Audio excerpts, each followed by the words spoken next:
Don't question what is wrong with our culture. Instead, think it this way.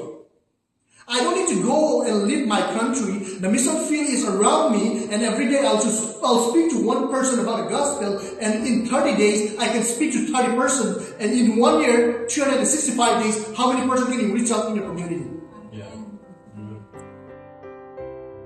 Yeah. For the sake of the gospel. Breaks my heart. Breaks my heart because he and Candy are giving everything that they have for the sake of Christ. And I'm asking myself, what am I giving for the sake of Christ? What else do I need to give for the sake of Christ? Man, it is, you have challenged me to challenge this church. What can we do more